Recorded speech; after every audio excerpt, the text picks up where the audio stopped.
할렐루야. 예수 그리스도 이름으로 하나님 말씀 함께 나누도록 하겠습니다. 같이 읽으실 오늘 본문 말씀 요한복음 9장 1절에서 11절까지 말씀이 되겠습니다. 요한복음 9장 1절에서 11절까지 말씀, 요한복음 9장 1절에서 11절까지 말씀 다 같이 소리 맞춰서 읽도록 하겠습니다. 1절. 예수께서 길 가실 때에 날 때부터 소경된 사람을 보신지라. 제자들이 물어 가로되 라삐어, 이 사람이 소경으로 난 것이 네 죄로 인함이오니이까 자기 오니이까 그 부모 오니이까? 예수께서 대답하시되 이 사람이나 그 부모가 죄를 범한 것이 아니라 그에게서 하나님의 하시는 일을 나타내고자 하심이니라. 때가 아직 낮음에 나를 보내신 이의 일을 우리가 하여야 하리라. 밤이 오리니 그때는 아무도 일할 수 없느니라. 내가 세상에 있는 동안에는 세상의 빛이로라. 이 말씀을 하시고 땅에 침을 뱉어 진흙을 이겨 그의 눈에 바르시고 이르시되 실로암 못에 가서 씻으라 하시니, 실로암은 번역하면 보냄을 받았다는 뜻이라. 이에 가서 씻고 밝은 눈으로 왔더라. 이웃 사람들과 및 전에 저가 거린인 것을 보았던 사람들이 가로되 이는 앉아서 구걸하던 자가 아니냐, 혹은 그 사람이라 하며 혹은 아니라 그와 비슷하다 하거늘 제 말은 내가 그로라 하니, 저희가 묻되 그러면 내 눈이 어떻게 떠졌느냐? 대답하되 예수라 하는 그 사람이 진흙을 이겨 내 눈에 바르고 나더러 실로암에 가서 씻으라 하기에 가서 씻었더니 보게 되었노라.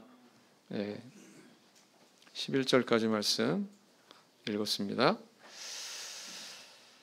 한 10여 년 전부터 지구촌에 굉장히 지진이 빈번하게 그렇게 발생을 하고 있습니다. 그래서 기억이 나는 그런 지진의 재앙을 헤아려 보면, 우리 성도님들 인도네시아 수마트라 섬 기억나시나요? 네, 막 수십만 명이 그때 쓰나미로 인해서 생명을 잃는 그런 일이 있었고요. 또 중국의 쓰촨성이라고 하는 곳에서 지진이 나가지고 엄청나게 또 많은 인명 피해가 있었습니다. 그런가 하면은 카리브해 연안의 한 작은 나라인 아이티라고 하는 그런 나라에서 지진이 있었다고 하는 소식을 또 우리는 뉴스에서 접했죠. 그로 인해서 또 한 20만 명이 생명을 잃었다고 합니다. 이어서 이제 칠레, 필리핀, 대만 이런 나라에서도 짧은 시간 간격을 두고 지진이 여러 차례 그렇게 잇따라 일어났죠. 이렇게 지진이 자주 일어나다 보니까 사람들은 그 원인에 대해서 이제 관심을 두었습니다. 그래서 어떤 사람은 이제 과학적인 그런 관점에서, 과학자들은 그런 걸 과학적으로 설명하려고 하죠. 그래서 이제 이게 환태평양 조산대의 그런 활동이, 지각 활동이 활발해져 가지고 이런 일이 지금 계속 일어나고 있다, 이렇게 이야기도 하지만, 어떤 사람들은 또 이걸 종교적인 관점에서 그 원인을 찾으려고 설명을 시도하기도 합니다. 그 무렵에 이렇게 지진이 빈번해지니까 한국의 개신교 목사 중에 어떤 사람이 설교 중에 이렇게 말했어요. 그 나라들을 보니까 기독교를 탄압하는 그런 회교국이 많더라. 그래서 이렇게 기독교를 탄압하니까 하나님께서 심판하신 것이다, 이렇게 얘기한 경우가 있었습니다. 뿐만 아니라 또 쓰촨성 대지진이 일어나니까 어떤 개신교 목사는 중국이 이렇게 경제적으로 부유해지고 베이징 올림픽도 개최하고 막 이렇게 부강해지니까 교만해져 가지고 하나님께서 또 치신 것이다, 또 이렇게 진단을 내린 그런 목사도 있었습니다. 이렇게 목사들의 이런 발언이 사회적으로 문제가 돼 가지고 막 SNS를 통해서 인터넷 포털 사이트를 통해서 굉장히 비판받고 그랬던 경우가 있죠. 기억하시나요? 네. 그래서 이렇게 이런 목사들의 발언 때문에 사회적으로 이 기독교가 막 구설수에 오르고 굉장히 거부감을 표현하기도 하고 사람들이 그랬던 적이 있습니다. 그러면 우리는 어떻습니까? 우리는 이런 재앙이 일어나고 지진 같은 이런 재앙, 이런 것들이 일어나는 것에 대해서 우리는 어떤 견해를 가지고 있고 어떤 태도로 그것을 바라보고 있을까요? 그리고 그런 견해와 태도 중에서 무엇이 우리 신앙인으로서 바람직한 그런 모습일까요? 성경을 살펴보면 이런 재앙이 범죄가 원인이 돼서 일어난 거다라는 경우도 있어요, 없어요? 있습니다. 그러니까 아마 일반 개신교 목사들이 그런 견해를 이야기하겠죠. 민수기 26장을 보시겠습니다. 민수기 26장을 보시겠습니다. 민수기 26장을 보시면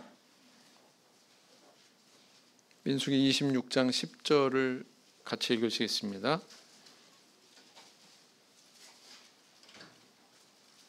시작.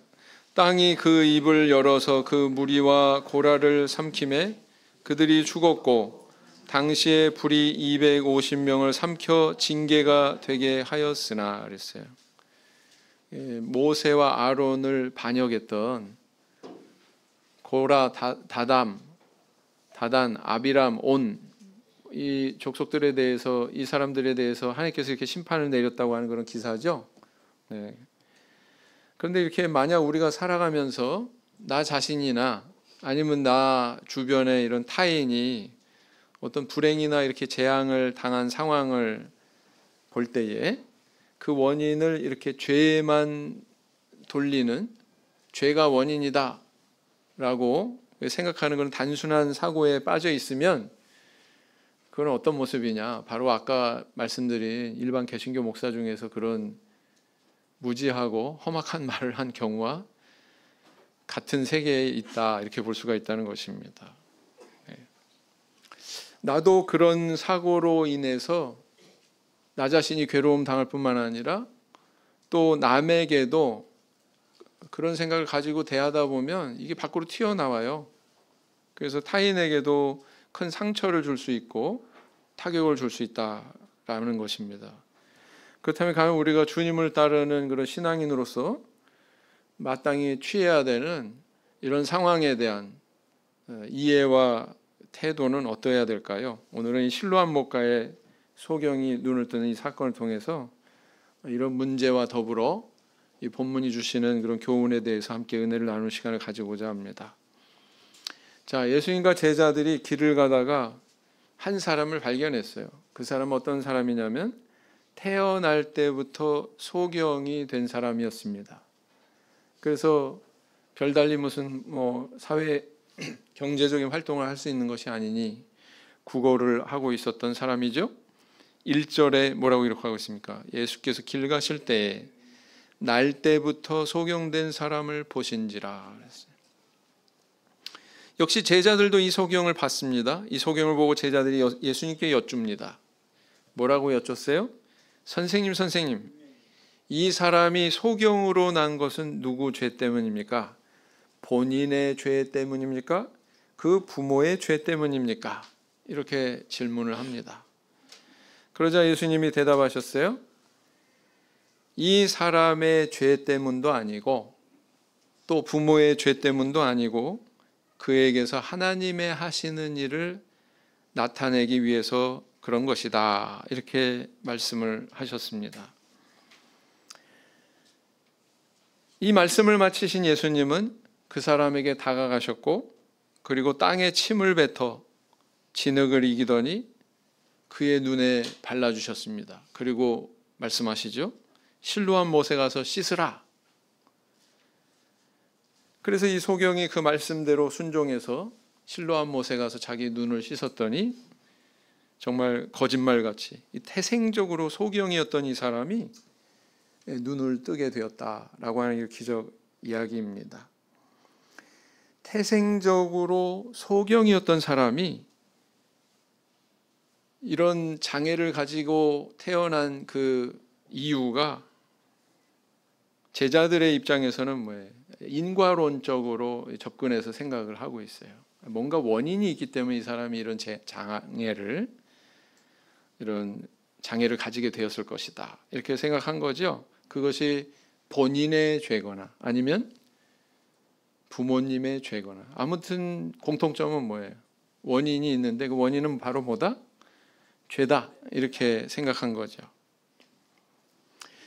그런데 예수님은 여기에 대해서 어떤 생각을 가지고 계셨어요? 제자들은 생각지 못한 전혀 다른 차원에서의 대답을 주고 계십니다. 네. 그리고 또 이 실로암 못에 가서 씻은 이 소경은 참으로 기특하게도 예수님의 그런 명령대로 그대로 순종하고 있는 모습을 보여주고 있죠. 이렇게 예수님의 제자들과 또 예수님과 실로암 못에 가서 눈을 뜬 이 소경이었던 이 사람이 모두 다 한 가지씩 우리에게 교훈을 던져주고 있습니다. 바로 그 교훈은 이런 것이죠. 첫째는 뭐냐면 남의 불행이나 재앙에 대해서 죄의 결과로만 보지 않아야 된다라는 것입니다. 9장 2절로 다시 돌아가서 보시면 제자들이 물어가로되 랍비여 이 사람이 소경으로 난 것이 네 죄로 인함이 오니까 자기 오니까 그 부모 오니까.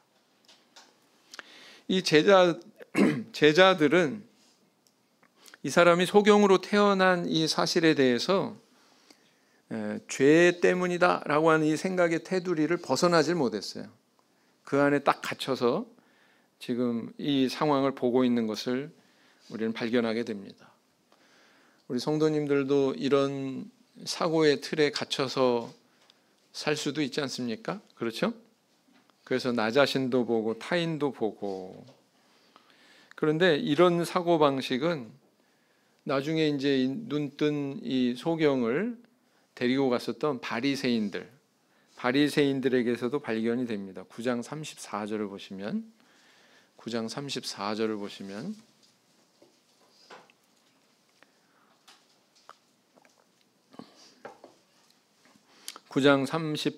보시면 저희가 대답하여 가로되 내가 온전히 죄 가운데서 나서 우리를 가르치느냐 하고 이에 쫓아내어 보내니라 그랬어요. 누구를 쫓아냈다는 거예요? 문맥을 보면 소경이었다가 눈뜬 그 사람을 쫓아냈다는 거예요. 바리새인들이. 근데 이 사람에 대해서 뭐라고 표현하냐면은 네가 온전히 죄 가운데서 태어나서 우리를 가르치느냐? 이렇게 반박하고 있단 말이에요. 그래서 이 말을 보면 이 당시의 종교 지도자들도 이런 제자들과 똑같은 그런 사고방식이 있었어요? 없었어요? 예수님의 제자들과 같은 똑같은 사고방식이 있었습니다. 그래서 이것은 그때 당시에 보편적인 사람들이 가지고 있었던 그런 시각이었구나, 그런 선입견이었구나라는 것을 알 수가 있습니다. 자, 그런데 이 소경에 대해서 이것이 죄가 원인이 돼서 이 사람이 장애가 된 것이다 이렇게 본다면 우리가 빠져나갈 수 없는 딜레마에 처하게 됩니다. 뭐냐면은 만약 본인의 죄 때문이다 이렇게 규명한다면은 생각해 보세요. 아직 태어나지도 않은 사람이 죄 지을 수 있어요, 없어요? 없어요. 그러니까 이건 말이 안 되는 거란 말이죠. 근데 만약에 또 반대로 부모의 죄 때문이다 이렇게 만약에 규명한다면 어떤 결론에 도달합니까? 그러면은 그 부모가 자신들의 죄를 책임진 게 아니라 그 죄가 누구한테 전가가 된 거예요? 아기한테 전가가 된 거예요. 이거 너무 잔인한 현실 아니냔 말이죠. 사실은 근데 우리가 에스겔서에 있는 또 말씀을 보면 자기가 자기의 죄를 담당하게 될 거다 이런 말씀이 있잖아요. 그런 걸 보면 이거는 또 맞지가 않다, 경우에 합당하지가 않다라는 것입니다. 그래서 이렇게 답을 하자니 궁색해지고 또 저렇게 답을 해도 궁색해지고 이런 딜레마에 빠진단 말이죠. 네. 또 만약에 이제 어떤 사람의 경우는 죄가 있더라도 건강하게 태어나고 건강하게 자라는 경우도 있어요, 없어요? 부모가 아주 몹쓸 죄를 졌음에도 불구하고. 네. 그런 것에 대해서는 또 어떻게 설명해야 되느냐, 이런 문제도 제기할 수가 있다라는 것입니다. 그래서 이 제자들 그리고 또 바리새인들이 가졌던 그런 생각, 어떤 불행과 장애는 죄 때문이다라고 하는 단순한 인과응보식의 이런 생각으로는 설명할 수가 없다는 거죠. 설명이 되어줄 수가 없다는 겁니다. 우리가 살아가고 있는 이 세상에는 모든 것을 원인과 결과의 관계로만 설명할 수 없는 그런 일들이 너무나도 많아요. 그렇죠? 너무나도 많이 일어나고 있습니다. 그럼에도 불구하고 이 지진 해일의 원인을, 빈번한 그런 지진의 원인을 이렇게 종교적인 차원에서, 신앙적인 차원에서 억지로 이렇게 규명하려고 했던 그런 목사들처럼 우리 마음속에도 혹시 잘못된 그런 성경의 가르침이 자리하게 되면, 성경의 교훈을 잘못 이해하게 되면 그런 사고의 틀에, 감옥에 갇힐 수가 있다라는 것입니다. 물론 이제 불행과 장애가 어떤 죄로부터 오는 경우도 없지 않습니다. 성경에 보면 아까 민수기에서도 이렇게 찾아봤습니다만, 요한복음 5장에 보면 베데스다 목가에 38년 된 병자에게 예수님이 뭐라고 그러셨어요? 나중에 다 고쳐주신 다음에 뭐라고 하셨습니까? 5장 14절에 보면 그 사람을 만나가지고, 보라, 내가 나았으니 더 심한 것이 생기지 않게 다시는 죄를 범치 말라 그랬단 말이에요. 그러니까 이 사람의 장애의 원인은 죄였구나라는 거 알 수 있어요, 없어요? 알 수 있죠. 네. 그래서 이 병자도 그렇고, 뭐 민수기에 있는 그 고라, 다단, 아비람, 온, 그들의 멸망에도 그렇고, 이런 재앙에 대해서는 그 원인이 바로 죄다 이렇게 말할 수 있지만, 모든 장애나 불행이나 재앙은 바로 죄 때문이다 이렇게 볼 수 있어요, 없어요? 그렇게 볼 수는 없다라는 것입니다. 욥을 보세요. 하루아침에 재산 잃고 자녀도 잃고 건강까지 다 잃었습니다. 그런데 욥이 무슨 죄가 있었습니까? 없었죠? 네. 하루 3번 기도했던, 그렇지만 사자굴에 들어가야만 됐던 다니엘, 무슨 죄가 있었습니까? 네. 근데 사자굴에 들어갔잖아요. 그 순간만큼은 없었어요. 죄가 없었음에도 불구하고 그런 고난을 당하지 않습니까? 사울 왕의 살해 위협을 피해 가지고 무려 10년 동안 죽을 고생하면서 이렇게 도망자 생활을 했던 다윗이 있습니다. 무슨 죄가 있었어요? 아무 죄도 없었습니다. 그럼에도 불구하고 이런 고통을 당했다라는 것입니다. 이런 그들의 재앙과 불행과 고난은 사실은 죄 때문이 아니었다라는 거죠. 오히려 참 눈에 띄는 점은 뭐냐면은, 시간이 흐르고 그 사람들이 어떤 인생의 다른 국면에 처하게 됐을 때 과거의 그 재앙과 고통이 더 큰 복과 유익으로 그들에게 돌아가는 것을 우리는 또 발견하게 되죠. 네, 그렇습니다. 그래서 이렇게 어떤 재앙과 고통이 때로는 하나님께서 섭리하시고 계획하신 어떤 축복으로 모습을 바꾸는 그런 순간을 우리 발견하게 되죠. 그래서 우리는 짧은 안목으로 아주 짧은 시간 동안의 그런 현상에 대해서 인과응보식으로 함부로 생각하고 함부로 말하면 된다, 안 된다? 안 된다는 것을 우리에게 교훈해주고 있는 것입니다.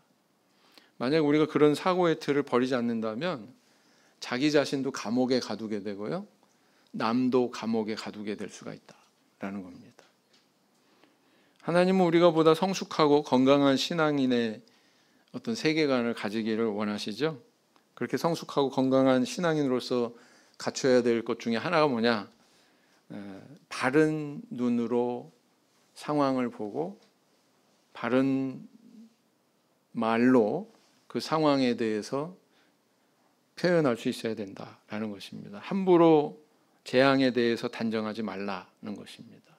나를 단정하고 나를 규명했던 그 잣대가 타인도 그렇게 규명하고 그렇게 단정하는 잣대가 되는 거예요. 타인을 판단했던 그 잣대가 사실은 나를 판단하는 잣대가 되는 겁니다. 야고보서 4장 12절 말씀을 보시겠습니다. 야고보서 4장 12절 말씀. 야고보서 4장 12절 말씀 같이 읽겠습니다. 야고보서 4장 12절 말씀 같이 읽겠습니다. 시작. 입법자와 재판자는 오직 하나이시니 능히 구원하기도 하시며 멸하기도 하시느니라. 너는 누구간데 이웃을 판단하느냐? 약간 질책의 뉘앙스로 말씀하고 있는 거죠. 자, 그 다음에 두 번째 교훈은 뭐냐면 불행의 원인이 뭐냐? 이것이 아니라 변화될 미래를 주목해야 된다라는 걸 우리에게 교훈해 주고 있습니다. 9장 3절로 다시 돌아가셔서 보시면 예수께서 대답하시되 이 사람이나 그 부모가 죄를 범한 것이 아니라 그에게서 하나님의 하시는 일을 나타내고자 하심이니라 그랬어요. 하나님의 하시는 일을 나타내고자 하심이니라. 여러분 한번 가만히 생각해 보세요. 실로암 못에 가서 눈 뜬 이 사람, 하나님의 하시는 일이 이 사람을 통해서 나타났어요? 안 나타났어요? 네, 나타났어요. 어떻게 나타났습니까? 네? 제자들 같은 경우에는 그 사람이 소경된 과거의 어떤 원인에 대해서만 주목했어요.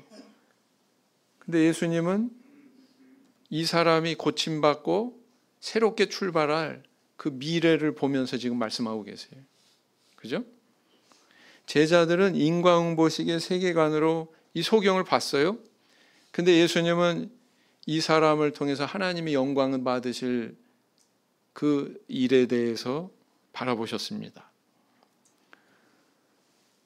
그러니까 이 사람이 소경된 것은 죄가 원인이 된 불행한 사건이 아니라 장차 눈을 뜨고 새 인생을 살게 될 그런 일련의 과정으로 예수님께서 이렇게 축복의 과정으로 표현하고 계신 거죠. 예수님은 그가 눈을 뜨고 타인이 경험치 못한 그런 긴 인생의 여정에서 축복이 되는 그 미래를 보셨다는 겁니다. 이처럼 제자들의 눈은 과거로 향해 있었고 안목이 짧았죠. 그러나 예수님은 미래를 향하고 있었고 그 사람 전체 인생을 놓고서 말씀하고 계신 겁니다. 9장 38절을 보시면 가로되 주여 내가 믿나이다 하고 절하는지라 그랬어요. 눈뜬 사람이 나를 고쳐준 분은 예수다라고 하는 이름만 알았지 얼굴이 어떻게 생겼는지 어떤 분인지 아직 만나지 못했던 것 같아요. 나중에 예수님이 그에게 나타나셨을 때 가로되 주여 내가 믿나이다 하고 절하는지라 이렇게 기록하고 있단 말이죠. 예수님을 비로소 알아본 것이죠. 이 말씀을 통해서 우리는 뭘 알 수 있습니까? 그는 육신의 눈만 뜬 게 아니라 영혼의 눈까지 떴어요. 영혼의 눈을 떴기 때문에 예수님이 내가 믿을 만한 분, 그리스도, 메시아, 오리라 한 바로 그 예언되었던 그분, 다윗의 자손이라고 믿었던 것입니다. 이 사람은 영적인 눈도 떴어요. 그 당시에 많은 유대인들이 있었지만 그 유대인들이 다 예수님을 믿은 것이 아니었습니다. 그 당시에 많은 정상인들이 있었지만 육체적으로 정상인 많은 사람들이 있었지만 예수님을 바로 볼 수 있는 사람들이 극히 제한되었습니다. 근데 이 사람은 어땠어요? 이 기적을 통해서 자기 육신의 눈을 뜰 뿐만 아니라 영혼의 눈까지 떴더라. 예수님을 봤어요. 이게 축복 아닙니까? 이게 축복이죠. 네. 그래서 이렇게 놓고 보면 이 사람이 소경으로 태어나서 고통과 눈물과 절망 속에서 보냈던 그 세월이 이 이후에 이 한 번의 사건으로 다 말소돼 버리고 보상이 되는 것을 우리는 보게 되거든요. 그래서 이것은 이 사람이 축복된 인생으로 나아가기 위한 과정에 불과했다. 과거사는. 그것을 우리는 알 수가 있습니다. 그래서 가만히 생각해 보면 우리 인생도 이 소경처럼 내가 경험하게 된 어떤 행복도 불행도 절망도 희망도 전부 다 그 한순간에 판단할 수 있다 없다? 그 짧은 시간의 기간 동안 판단할 수가 없다라는 것입니다. 시간이 지나고 인생의 만고풍상을 다 겪은 다음에 나중에 가서 미래의 어느 날 하나님 앞에서 밝혀지는 거예요. 하나님 앞에서. 그래서 우리는 우리의 안목을 너무 좁게 보지 말자, 짧게 보지 말자, 넓게 보자, 그리고 깊게 보자, 멀리 보자라는 것입니다. 그래야 우리가 바르게 이야기할 수 있고 우리가 바르게 인식할 수 있다라는 것이죠. 때로는 우리가 올라가기도 하고 또 때로는 내려가고 때로는 울기도 하고 때로는 웃기도 하고 때로는 불안도 경험하고 또 평안도 경험하면서 이런 모든 과정이 다 어우러지면서 우리 인생을 이루어가지 않습니까? 이런 데서 자유할 수 있는 사람이 있나요? 없지요. 그러니까 한순간뿐이다. 근데 우리는 뭘 보고 살고 있나? 어떻게 내가 지금 맞이하고 있는 이 상황에 대해서 해석하고 있나? 우리 한번 돌아봐야 된다라는 것입니다. 요셉의 형들을 보세요. 무려 20년 전의 그 사건을 기억합니다. 자기 동생 요셉을 노예로 팔아버려 가지고 아버지도 막 이제 거짓말로 속이고 말이죠. 그 사건으로 인해서 지금 애굽에 내려와서 우리가 이렇게 예기치도 않게 옥에 갇혔다. 20년 전에 그 사건 때문에 우리가 지금 이 고통을 당하는 거다. 이렇게 이야기하지 않습니까? 이 형들은 어느 세계에 살고 있었어요? 감옥 속에 살고 있었어요. 어떤 감옥? 죄책감의 감옥. 거기서 자유롭지 못했습니다. 반면에 요셉은 어땠습니까? 정말 형들이 나를 팔았기 때문에 내가 이 고통과 이 불행을 당하고 애굽에서 내가 이렇게 고생했다. 어디 나타나기만 해봐라. 가만 안 둘 거야. 그랬습니까? 아니에요. 그러지 않았어요. 원망의 나날을 보내기도 했겠습니다만 나중에 이 형들이 나타났을 때 그 앞에서 자기의 진심을 토합니다. 자기의 진심을 이야기합니다. 뭐라고 그래요? 하나님께서 생명을 구원하시려고 나를 당신들 앞서서 이곳에 보낸 겁니다. 나를 팔았으므로 근심하지 마소서. 오히려 위로하면서 그렇게 얘기하죠. 형들이 팔았다는 것도 부정하지 않아요. 그런데 사실 한 발짝 떨어져서 긴 시간의 흐름 속에 보니까 여기 하나님의 계획과 섭리가 있었더라. 내가 여기 안 내려왔다면, 애굽의 총리가 안 됐다면 어떻게 우리 식구들이 살아남을 수 있었을까? 하나님은, 신실하신 그 하나님은 약속을 지키기 위해서 내가 내 씨로 번성하게 해줄 거다. 천하만민이 내 씨로 인해서 복을 받게 할 거다. 그 약속을 지키시기 위해서 나를 도구로 쓰셨구나. 요셉은 그런 자기의식이 있었어요? 없었어요? 있었어요. 긴 인생을 바라보는 안목 속에서 그렇게 결론을 내리고 있는 모습을 오늘 보게 됩니다. 그래서 자기 인생을 하나님의 계획과 섭리라고 하는 그런 관점에서 이렇게 이야기하고 있다는 것이죠. 우리 성도님들은 어떠세요? 인과응보의 세계관 속에 사는 요셉의 형들, 그걸 가지고 살고 계십니까? 아니면 은혜와 하나님의 섭리 속에서의 세계관을 가지고 있던 요셉의 그것을 가지고 살고 계십니까? 후자가 우리 성도님들의 인생을 바라보는, 자기 인생을 바라보고 타인의 인생을 바라보는 시각이 되기를 원합니다. 네. 언제 한 교회 장로님의 간증을 들었습니다. 이 장로님이 젊었을 때 이야기인데요. 결혼한 다음에 첫 아이를 얻게 됐어요. 아기가 태어나는 일 얼마나 기쁩니까? 대전에 있는 모 목자님은 툭 하면 이것 좀 봐, 이것 좀 봐. 스마트폰 들이대면서 나한테 스마트폰으로 팍 던져버릴까.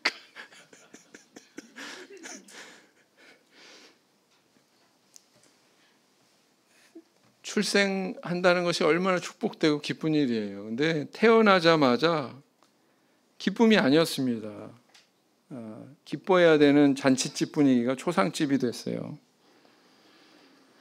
이 아이가 정상적으로 태어나지 않은 겁니다. 뭔가 부족하게 태어난 거예요. 낙담이 된 이분이 교회에 가서 울면서 하나님 앞에 기도를 시작했습니다. 원망의 말이 막 나왔어요. 원망의 마음이 막 목에서 막 치밀어 올랐습니다. 하나님, 제가 오늘날까지 충성되게 봉사하고 교회와 성도들에게 선을 베풀려고 그렇게 노력을 했는데 왜 저한테 이런 시련을 주십니까? 왜 이런 불행을 주십니까? 그러면서 한참 울면서 그렇게 기도를 했답니다. 근데 이상하게도 기도 내용이 바뀌더래요. 우리 그런 거 경험하죠? 맨 처음에 기도를 시작했던 그 마음과 중간에 이렇게 이 기도를 통해서 바뀌는 그런 경험이 있으실 겁니다. 이분도 그랬어요. 불평과 원망의 마음이 점점 사그라들고 이해와 감사의 마음이 찾아왔다는 것입니다. 그분이 이렇게 생각했대요. 만약에 이 아이가 우리 집이 아니라 다른 집에 태어났으면 어떡할 뻔했나. 우리는 이렇게 예수 믿는 집이고 예수를 믿더라도 이렇게 천국에 가기에 부족함이 없는 참예수교회 우리 성도의 가정에 이 아이가 태어났으니 이 아이는 천국 갈 거다. 만약에 근데 이 아이가 다른 집으로 이렇게 태어났으면, 다른 집 아이로 태어났으면 참 불행했겠다. 하나님께서 이 뭔가 부족한 이 아이를 놓고서 아마 고민하셨을 거다. 이 아이를 어디다 보내줄까? 이 집으로 보내줄까? 저 집으로 보내줄까? 고민하다가 이 집으로 가면은 사랑받으면서 잘 자랄 수 있겠다. 이렇게 판단하시고 하나님께서 주셨을 테지. 이게 딱 깨달아지더래요. 네. 깨달아지더래요. 그래서 우리 가정에 보내주셨구나. 생각이 여기에 이르니까 그 다음에는 이제 감사의 기도가 나왔습니다. 찬양 드리고 감사 드리고 하나님 참으로 감사합니다. 감사함으로 받겠습니다. 그렇게 기도를 마치셨다고 그래요. 그렇게 태어났던 딸이 서울의 대학도 정상적으로 다 수학하고 졸업하고 그 다음에 지금은 공무원 시험에 합격해서 공무원으로 생활을 하고 있습니다. 참 감사하죠? 네, 그렇습니다. 만약 믿음 없는 분이었다면 내가 무슨 죄를 지었냐 열심히 자기 죄 찾아내고 그 죄책감의 어떤 굴레 속에서 잊지도 않은 그 죄책감의 감옥 속에서 헤매고 있었겠죠? 네. 그렇게 인생을 보면 안 된다라는 것입니다. 성령을 의지해서 기도하는 가운데 하나님께서 그 눈을 뜨게 해주시고 이런 거대한 그런 하나님의 섭리 속에서 답을 찾았던 것입니다. 오늘 우리 성도님들 어떻게 살아가고 계세요? 타인의 고통과 아픔에 대해 또 나의 고통과 아픔에 대해 바로 보고 바로 이해할 수 있는 저 우리 성도님들 되길 원합니다. 고린도후서 12장 9절 말씀을 보시겠습니다. 고린도후서 12장 9절 말씀 보시겠습니다.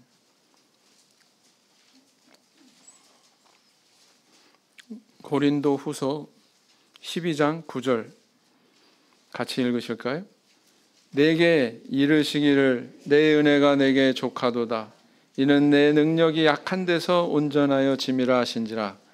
이러므로 도리어 크게 기뻐함으로 나의 여러 약한 것들에 대하여 자랑하리니 이는 그리스도의 능력으로 내게 머물게 하려 함이라 그랬어요. 그 다음 세 번째 교훈은 뭐예요? 불편함을 감내하고 순종할 수 있어야 된다라는 것입니다. 이거는 그 눈뜬 그 소경이었던 사람이 우리에게 주는 교훈이죠. 본문 말씀 돌아가셔서 9장 6절에서 7절을 보시면 이 말씀을 하시고 땅에 침을 뱉아 진흙을 이겨 그의 눈에 바르시고 이르시되 실로암 못에 가서 씻으라 하시니 실로암은 번역하면 보냄을 받았다는 뜻이라. 이에 가서 씻고 밝은 눈으로 왔더라 그랬어요. 진흙을 이겨가지고 이 사람의 눈에 바르는 데까지는 예수님이 하셨습니다.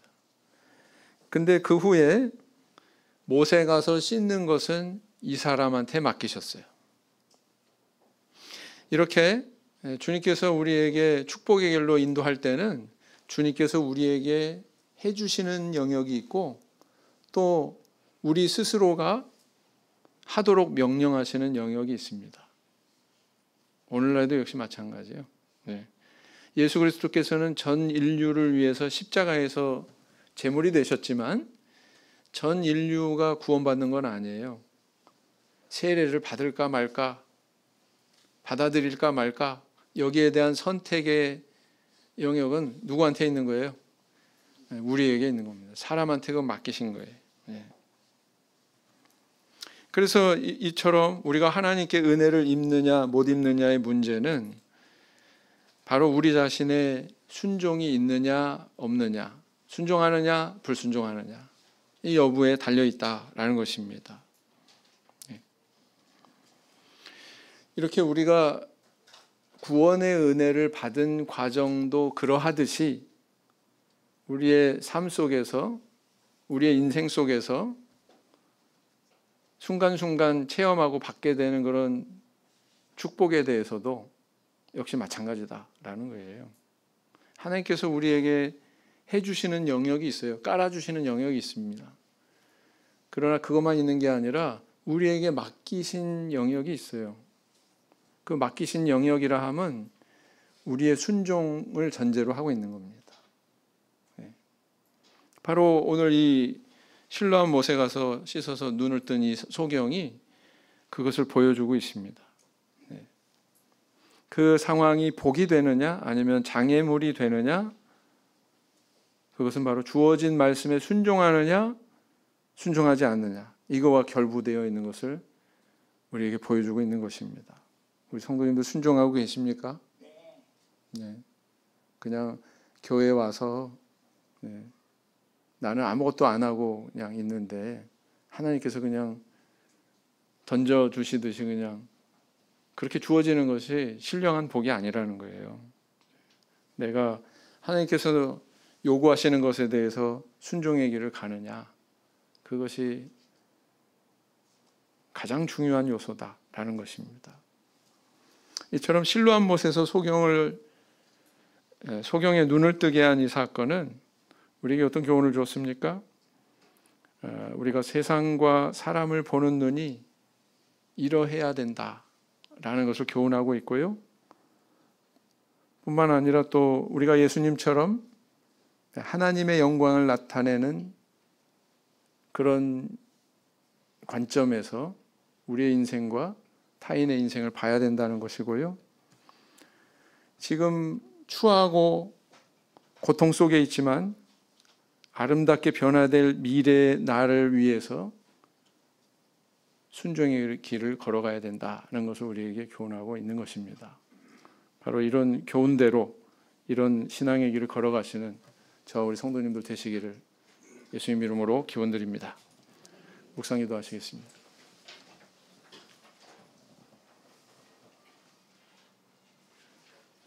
아멘.